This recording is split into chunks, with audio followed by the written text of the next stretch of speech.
बसौट के रूप में यहाँ की इमारत, यहाँ की स्थापत्य कला, यहाँ की वास्तुकला के अंदर कहीं न कहीं योगदान है तो कुमाऊं समाज का योगदान है।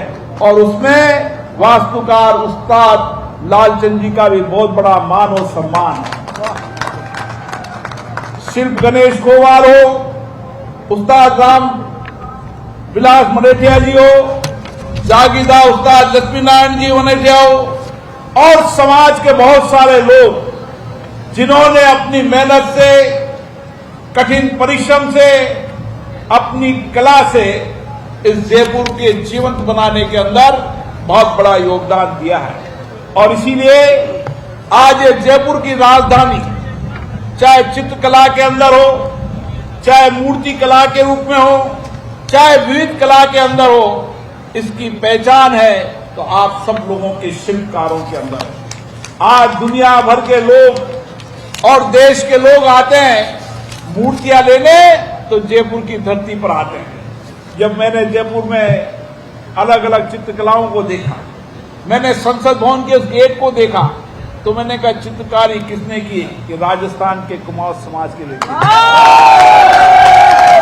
तो मुझे भी गर्व हुआ कि जिस धरती से मैं आता हूं उस धरती पर ऐसे शिल्पकार हैं, ऐसे चित्रकार हैं, ऐसे मूर्तिकार हैं जिन्होंने भारत की वैभवशाली विरासत को हमेशा समृद्ध करने में योगदान दिया है। और इसीलिए आज भारत की स्थापत्य कला हो, आध्यात्मिक हो, सांस्कृतिक विरासत हो, उस सब में प्राचीनतम रूप में जो ऐतिहासिक धरोहर है उसमें कुमाऊं समाज का योगदान है।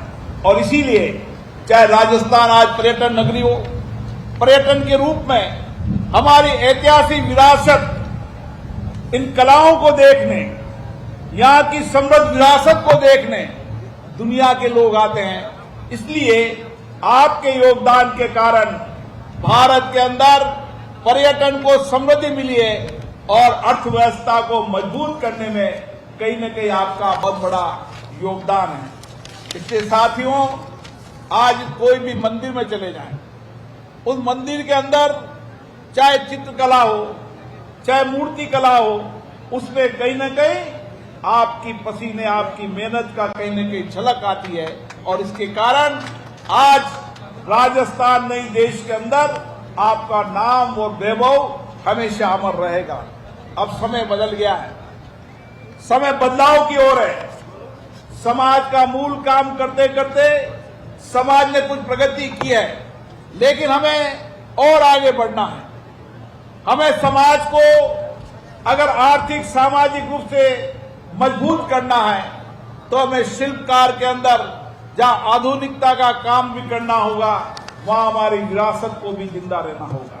और इसलिए मेरा आपसे निवेदन है कि आप अपने समाज के अंदर, हम राजनीतिक दृष्टि से आगे बढ़ें, यह हमारी आवाज हो सकती है। हम सामाजिक दृष्टि से आगे बढ़े, यह आवाज हो सकती है। लेकिन उसके साथ साथ हमारी जो नौजवान पीढ़ी है, जो आने वाले समय के अंदर देश और प्रदेश का नेतृत्व कर रहेगी, उस पीढ़ी को भी संस्कारित और शिक्षित बनाना हमारी सबसे बड़ी जिम्मेदारी है। हमारी जिम्मेदारी है कि हमारी बेटियों को इस तरीके का हम अच्छी संस्कारी शिक्षा दें। अरे आप में तो वो शिल्पकार है, आप में तो वो दिमाग है, आप कड़ी मेहनत करने वाले हो, कठिन परिश्रम करने वाले हो। इसलिए परिवार के अंदर भी देखा जाए और वंशागत रूप में देखा जाए तो आप जैसे मस्तिष्क का व्यक्ति कोई हो नहीं सकता। और इसीलिए आपको समाज के अंदर हमारी युवा पीढ़ी को इस ऊर्जावान के साथ साथ एक अच्छी शिक्षा, एक तकनीकी शिक्षा, एक आधुनिक शिक्षा देकर समाज में आने वाले समय के अंदर हमारा समाज का व्यक्ति देश और प्रदेश में नेतृत्व करे। कई लोगों ने नेतृत्व किया है, मैं नाम नहीं गिना सकता, नाम बहुत सारे हैं, लेकिन जिन्होंने दिल्ली के अंदर भी नेतृत्व किया, जिन्होंने राजस्थान में नेतृत्व किया, लेकिन अब गांव-गांव से निकलना चाहिए।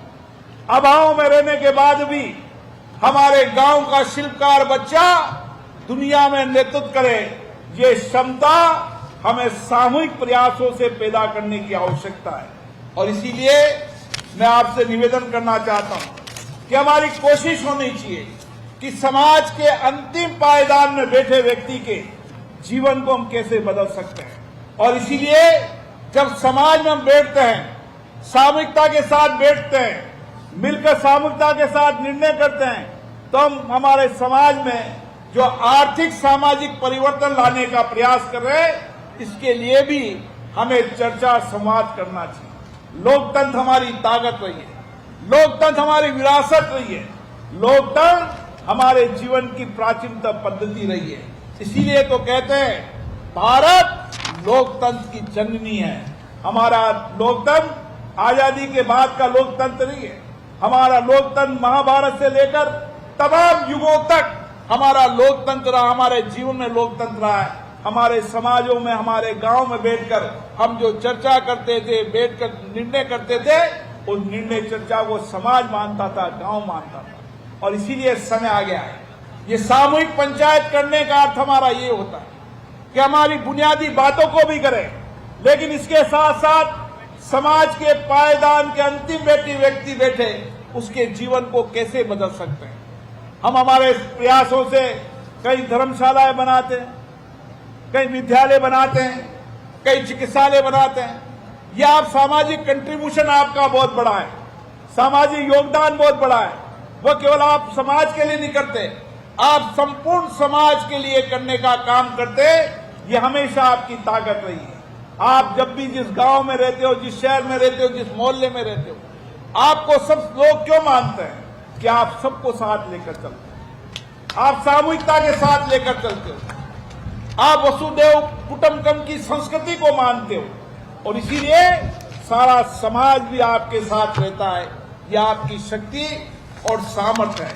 इसलिए हमें जब कई बार मैं समाजों में जाता हूं तो लोग कहते हैं समाज की राजनीति देश को तोड़ने का काम करे। मेरा कहना है समाज की राजनीति ही देश को आगे बढ़ाने का काम करती है। जब समाज आगे बढ़ेगा, समाज के लोग बैठकर निर्णय करेंगे, अच्छी शिक्षा का, अच्छे संस्कारों का, अच्छी संस्कृति का, हमारी विरासत को याद करेंगे, हर समाज आगे बढ़ेगा तो देश आगे बढ़ेगा। और देश को आगे बढ़ाना है, राष्ट्र को आगे बढ़ाना है, तो हर समाज को आगे बढ़ाना होगा। समाज के अंतिम व्यक्ति के जीवन को बदलना होगा। और इसके लिए कुमाऊं समाज नहीं, हम आपके साथ हमेशा खड़े हैं। मैं आपसे वादा करके जा रहा हूं, आपका कोई भी बच्चा, बेटा, बेटी देश के अंदर या देश के बाहर अच्छी शिक्षा पढ़ना चाहता है, उच्च शिक्षा पढ़ना चाहता है, लेकिन धन के अभाव में शिक्षा प्राप्त नहीं कर पा रहा, मेरी जिम्मेदारी है, आप और हम मिलकर ये काम करेंगे कि उसको अच्छी शिक्षा मिले। धन के अभाव के अंदर कोई व्यक्ति शिक्षा से वंचित नहीं रहे और कोई व्यक्ति इलाज से वंचित नहीं रहे। और इसलिए मैं कुमाऊं समाज के लोगों को जानता हूं, जब वह पत्थर पर बैठकर कठिन काम करते हैं तो उनको कई बीमारियां हो जाती हैं। मैं आपसे वादा करके जा रहा हूं, समाज का ऐसा कोई भी व्यक्ति जिसके पास इलाज कराने का पैसा नहीं है, मैं आपके साथ बैठा हूं। जयपुर से लेकर दिल्ली तक उसको इलाज करेंगे, लेकिन उसको स्वस्थ रखेंगे, हमारी जिम्मेदारी है। इसलिए आज आपके बीच में मिलकर मुझे बहुत प्रसन्नता हुई। और जिस तरीके की सामाजिक चेतना आई है, सामाजिक बुराइयों को समाप्त करने में आपने संकल्प लिया है, सामूहिकता के साथ बैठकर समाज को आगे बढ़ने का जो निर्णय लिया है, हम हमेशा आपके साथ हैं। ये समाज आगे बढ़े, देश और प्रदेश में नेतृत्व करे, नए राष्ट्र के निर्माण के अंदर, और भारत की समृद्ध विरासत को जिस तरीके से आपने जीवंत रखा है उसको आगे लेके बढ़े। यही आपसे आह्वान करना चाहता हूं। आप सबका बहुत बहुत धन्यवाद। बहुत बहुत धन्यवाद आदरणीय बिरला जी। कुमावत समाज की महापंचायत आप देख रहे थे जयपुर से लाइव। विद्याधर नगर स्टेडियम में कुमावत समाज की महापंचायत, जहां पर लोकसभा स्पीकर ओम बिरला ने शिरकत की। साथ ही ओम बिरला का संबोधन आपने सुना। विभिन्न मांगों की कुमावत समाज मांग कर रहे थे। ऐसे में ओम बिरला ने शिक्षा को लेकर, रोजगार को लेकर भी तमाम बातें करी और साथ ही साथ अब ऐसे में शिक्षा को किस तरीके से कोई भी वंचित ना रह जाए, इन तमाम बातों को लेकर ओम बिरला ने संबोधित किया।